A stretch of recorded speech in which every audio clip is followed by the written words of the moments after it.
സത്യം പറഞ്ഞാൽ സാറിനെ ഫേസ് ചെയ്യാൻ എനിക്കിപ്പോൾ ബുദ്ധിമുട്ടുണ്ട്. സാറെന്ന് പറഞ്ഞതെല്ലാം ഇപ്പോഴെങ്കിലും പ്രകാശിന് കാര്യങ്ങളെല്ലാം മനസ്സിലായല്ലോ. എന്റെ കാര്യങ്ങളെല്ലാം സാറിന് അറിയാമല്ലോ. ചെയ്യാത്ത തെറ്റിന്റെ പേരിൽ വളരെയധികം ക്രൂശിക്കപ്പെട്ട ഒരാളായിരുന്നു എൻ്റെ അച്ഛൻ. അവസാന നിമിഷം വരെ നീതിക്ക് വേണ്ടി അദ്ദേഹം പോരാടി. അച്ഛനെ പിടിച്ചു നിൽക്കാനായില്ല. പോസ്റ്റ്മോർട്ടം കഴിഞ്ഞ് വീട്ടിൽ കൊണ്ടുവന്ന അച്ഛന്റെ ബോഡിയുടെ ചിത്രം ഇന്നും എൻ്റെ മനസ്സിൽ നിന്ന് മാഞ്ഞിട്ടില്ല. ആ മുഖത്തെ നിസ്സഹായത എൻ്റെ ജീവിതത്തിൽ ഒരു നിഴലായി കിടന്നിരുന്നു. ഈ ലോകത്ത് പണമാണ് ഏറ്റവും വലുതെന്ന ഫിലോസഫിയിലേക്കാണ് അതൊക്കെ എന്നെ കൊണ്ടെത്തിച്ചത്. പക്ഷേ ഇന്നെനിക്ക് പ്രകാശ് ഡിപ്രസ്ഡ് ആകേണ്ട കാര്യമില്ല. Take things as they come. നിങ്ങൾക്ക് പശ്ചാത്തലം തോന്നി തുടങ്ങിയത് തന്നെ ഒരു നല്ല കാര്യമല്ലേ? സർ, കൈമലിനെതിരെ നമുക്ക് ഒരുമിച്ച് ഇന്ന് ഫൈറ്റ് ചെയ്യാം. എനിക്ക് സാറിനെ വളരെയധികം ഹെൽപ്പ് ചെയ്യാൻ കഴിയും. പ്രകാശിന്റെ സ്പിരിറ്റ് ഞാൻ ഉൾക്കൊള്ളുന്നു, അഭിനന്ദിക്കുന്നു. ബട്ട് നേരത്തെ പറഞ്ഞതുപോലെ you are little bit late. എനിക്ക് ട്രാൻസ്ഫർ ആണ്, പണിഷ്മെന്റ് ട്രാൻസ്ഫർ ആണെന്ന് ആ ഡിപ്പാർട്ട്മെന്റിലുള്ളവർ പറയുന്നത്. പക്ഷെ എന്നെ സംബന്ധിച്ചിടത്തോളം പണിഷ്മെന്റ് ട്രാൻസ്ഫർ എന്ന പ്രയോഗത്തോടെ എനിക്ക് യോജിപ്പില്ല. എവിടെ ചെന്നാലും ജോലി ചെയ്യുക സത്യസന്ധമായി, ആത്മാർത്ഥതയോടെ, അത്രയേ ഉള്ളൂ. സാർ, ഈ ട്രാൻസ്ഫറിന്റെ പിന്നിലും കൈമളിന്റെ കൈകളാണ്. I am sure. ആയിരിക്കാം. Leave it Prakash. അറ്റ്ലീസ്റ്റ് ഒരു കാര്യത്തിൽ എനിക്ക് സന്തോഷമുണ്ട്. ഇവിടെ നിന്ന് പോകുന്നതിന് മുമ്പായി കൈമളിനെതിരെയുള്ള പോരാട്ടത്തിന് ഒരു സ്പാർക്ക് ഇട്ടിട്ടാണ് ഞാൻ പോകുന്നത്. ഈ സമയത്ത് സാറും കൂടി ഉണ്ടായിരുന്നെങ്കിൽ എനിക്ക് വളരെയധികം ഹെൽപ്പ് ആകുമായിരുന്നു. എന്റെ ഫിസിക്കൽ പ്രസൻസ് ഉണ്ടാവില്ലെന്നേ ഉള്ളൂ. എന്റെ എല്ലാ മോറൽ സപ്പോർട്ടും പ്രകാശിനുണ്ടാവും. All the best. Thank you sir. നമസ്കാരം മാഷേ. ഇരിക്കൂ. അയ്യോ, ഇരിക്കാനൊന്നും സമയമില്ല. മാഷൊന്ന് വേഗം റെഡിയായിട്ട്. ശ്യാം പ്രകാശ് മാഷയുടെ വരവും പ്രതീക്ഷിച്ച് ഞങ്ങളുടെ വീട്ടിൽ തന്നെ ഇരിക്കുക. എന്താ മാഷേ, പ്രശ്നങ്ങളെല്ലാം തീർന്നു. മോഹനും ഗീതയും തമ്മിലുള്ള വിവാഹം നടത്താമെന്ന് അളിയെ സമ്മതിച്ചു. വെറുതെ എന്തിനാ മാഷേ കേസും വഴക്കും വയ്യാവലും ഒക്കെ? മാഷൊന്ന് വന്നാട്ടെ. ഞാനൊന്ന് ഡ്രസ് ഇതൊക്കെ മതിയെന്നേ. ഞാൻ ഗീതയോടൊന്ന് പറഞ്ഞിട്ട്. അച്ഛൻ ആ കൈമളിന്റെ വീട് വരെ ഒന്ന് പോയിട്ട് വരാം മോളെ. ശ്യാം അവിടെ വെയിറ്റ് ചെയ്യാ. ഇറങ്ങാം. പോയിട്ട് വരട്ടെ മോളെ. പ്രകാശ് ഉടനെ എത്തും. ഇപ്പൊ ഫോൺ വന്നിരുന്നു. ഇവിടെ വെയിറ്റ് ചെയ്യണമെന്നല്ലേ പറഞ്ഞത്? എത്തേണ്ട സമയം കഴിഞ്ഞല്ലോ. പ്രകാശ് വരട്ടെ മാഷേ, നമുക്ക് കാര്യങ്ങൾ സംസാരിക്കാം. പ്രകാശും ഞങ്ങളും എങ്ങനെ കഴിഞ്ഞിരുന്നവരാണെന്ന് മാഷക്ക് അറിയാമല്ലോ. ആ ബന്ധത്തിന് കോട്ടം തട്ടുന്ന ഒന്നും ഞങ്ങളുടെ ഭാഗത്തുനിന്ന് ഉണ്ടായിരുന്നെന്ന് എനിക്ക് നിർബന്ധമുണ്ട്. മാഷേ, നടക്കാൻ പാടില്ലാത്താണ് നടന്നത്. ഗീതയെ പോലെ ഇത്രയും നല്ല സ്വഭാവമുള്ള ഒരു കുട്ടിക്ക് ഇങ്ങനൊരു അനുഭവം ഒരിക്കലും ഉണ്ടാകാൻ പാടില്ല.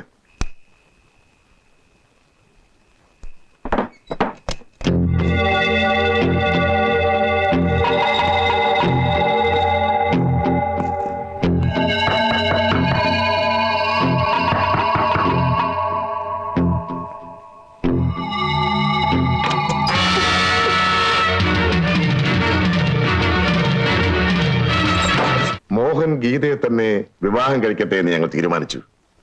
ചെയ്ത തെറ്റിന് പ്രായശ്ചിത്തം ചെയ്യുകയല്ലേ മര്യാദ. എത്രയും നല്ലൊരു മുഹൂർത്തം നോക്കി നമുക്കതങ്ങ് നടത്താം.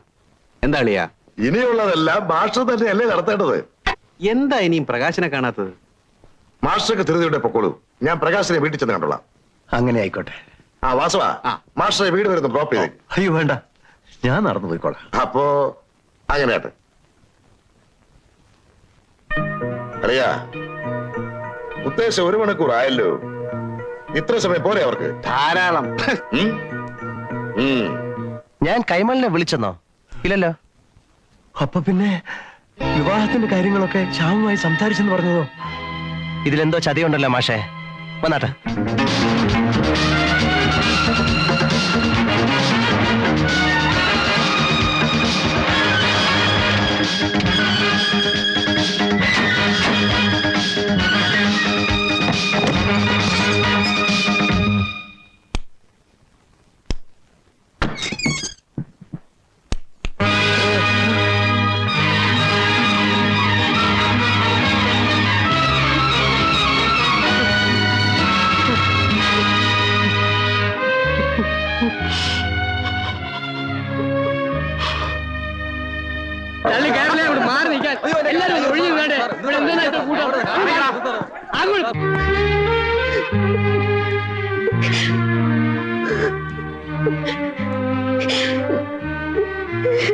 ബോഡി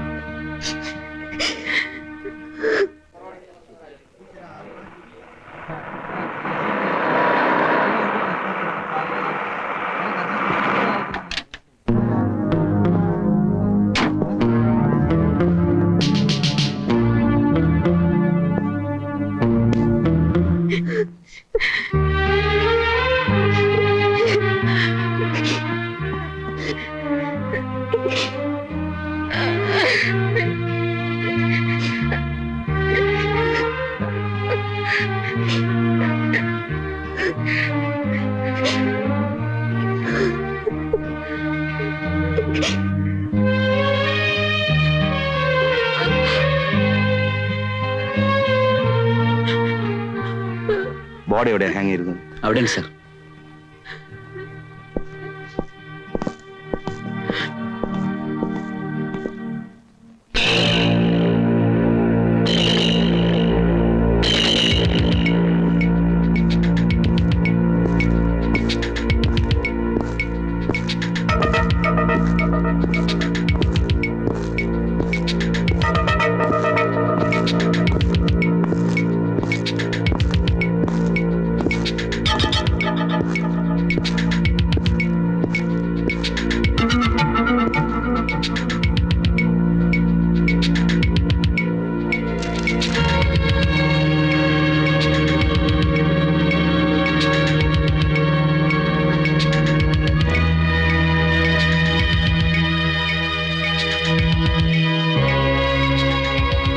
ഭദ്രൻ സർ, ഡെഡ് ബോഡിയിൽ നിന്ന് കണ്ടെടുത്ത കത്താണ്.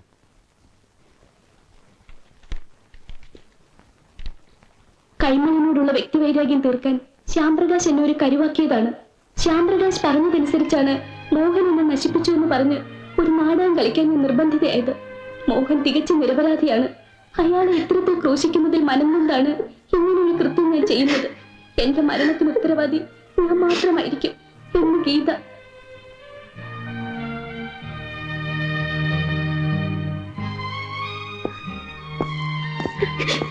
ബോഡി പോസ്റ്റ്മോർട്ടത്തിന് അയച്ചോളൂ. ബന്ധുക്കളുടെയും പരിചയക്കാരുടെയും സ്റ്റേറ്റ്മെന്റ്സ് വാങ്ങണം. ശരി സർ.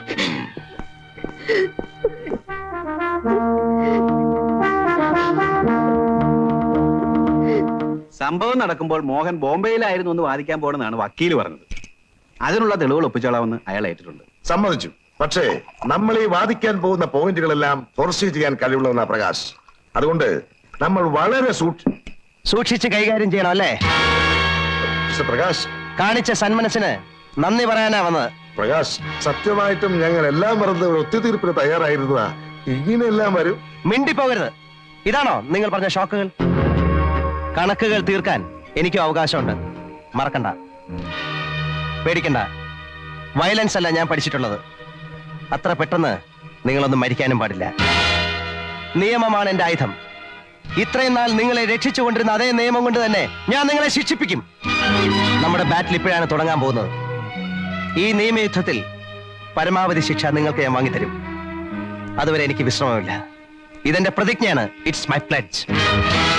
പിന്നെ ബോംബെയിൽ നിന്നും ഡൽഹിയിൽ നിന്നും അഡ്വക്കേറ്റ്സിനെ വരുത്തി എന്നെ ഭയപ്പെടുത്താൻ നോക്കണ്ട.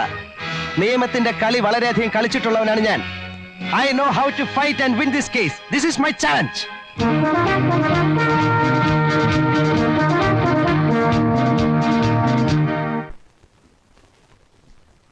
ഒരു തരത്തിൽ പറഞ്ഞാൽ എന്റേതും ഒരു പനിഷ്മെന്റ് ട്രാൻസ്ഫർ ആണ് മിസ്റ്റർ പ്രകാശ്. പക്ഷേ ഇത്തരം ട്രാൻസ്ഫറുകളൊന്നും എന്നെയും രാജശേഖരനെയും പോലുള്ളവരുടെ മുറയിൽ തകർക്കുകയില്ല. മിസ്റ്റർ പ്രകാശ്, കൈമലിന്റെ ആൾക്കാർ ഇവിടെ എന്താണ് ചെയ്യുന്നത് എന്ന് എനിക്ക് വ്യക്തമായിട്ട് അറിയാം. അങ്ങേരുടെ ഓപ്പറേഷൻസിന്റെ ഫുൾ ഡീറ്റെയിൽസ് ഉള്ള റിപ്പോർട്ട് എന്നെ ഏൽപ്പിച്ചിട്ടാണ് രാജശേഖരൻ പോയത്. രാജശേഖരൻ തുടങ്ങി വെച്ചത് പൂർത്തീകരിക്കുകയാണ് എന്റെ ലക്ഷ്യം.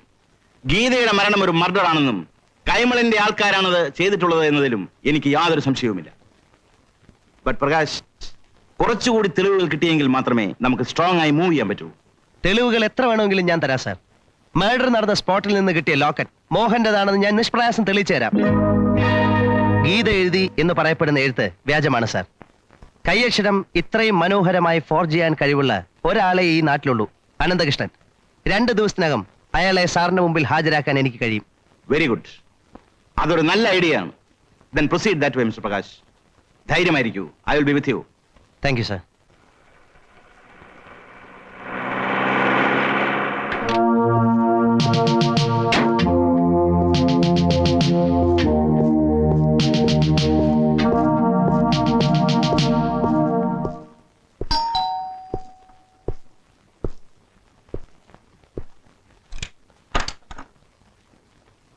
ആം നമ്പ്യാർ, സൂപ്പറിന്റൻഡന്റ് ഓഫ് പോലീസ്. എന്താ ഗീതയെ കൊന്ന കുറ്റത്തിന് നിങ്ങളെയും മകനെയും അറസ്റ്റ് ചെയ്യാനാണ് ഞാൻ വന്നത്. സാർ? യെസ്, വണ്ടിയിൽ കയറ്. വണ്ടിയിൽ കയറാൻ. എന്നെ അറസ്റ്റ് ചെയ്യാനായിരിക്കും ഇത്രയും പാടുപെട്ട് നിനക്ക് ഇങ്ങോട്ട് ട്രാൻസ്ഫർ ആക്കി. ചുമ്മാ ഒരു തമാശ പറഞ്ഞു നോക്കിയല്ലയോ ചേട്ടാ. അപ്പോ എവിടം വരെയൊക്കെയായ കാര്യങ്ങൾ? എല്ലാം മംഗളമായി വരുന്നുണ്ട്. ആ, നമ്മൾ ആ ഡോക്ടർക്ക് കൊടുത്ത കാശിന് പ്രയോജനമുണ്ടായി. 100% ആത്മഹത്യയാണെന്നാണ് പോസ്റ്റ്മോർട്ടം റിപ്പോർട്ട്. Very good. പിന്നെ ആ ലോക്കറ്റിന്റെ കാര്യം? ഇപ്പോ തെളിവായി കസ്റ്റഡിയിൽ ഇരിക്കുന്നത് ഡ്യൂപ്ലിക്കേറ്റ് ലോക്കറ്റ്. ആ. ഇതാ മോഹന്റെ ലോക്കറ്റ്. തൽക്കാലം ഇത് എന്റെ കയ്യിൽ തന്നെ ഇരിക്കട്ടെ. ഓരോ അഡ്ജസ്റ്റ്മെന്റിനും തന്നെ ഞാൻ പ്രത്യേകം കാണുന്നുണ്ട്. കണ്ടിരിക്കണം. അതിലെന്തെങ്കിലും കുഴപ്പം വരുമ്പോഴാ എന്റെ സ്വഭാവം മാറുന്നത്. പിന്നെ ആ കള്ളെഴുത്ത് എഴുതി അനന്തകൃഷ്ണനെ 2-3 മാസത്തേക്ക് എങ്ങോട്ടെങ്കിലും മാറ്റുന്നത് ആ ബുദ്ധി. എന്റെ ഊഹം ശരിയാണെങ്കിൽ അവനെ തപ്പി ഇറങ്ങിയിരിക്കുക പ്രകാശ്. അത് ഞാൻ നോക്കിക്കോളാം. വേറെ അപ്പോഴപ്പോഴായി അക്കൗണ്ട് സെറ്റിൽ ചെയ്യുന്നതാ എനിക്കിഷ്ടം. ഓ, തന്റെ ഒരു കാര്യം. വാ.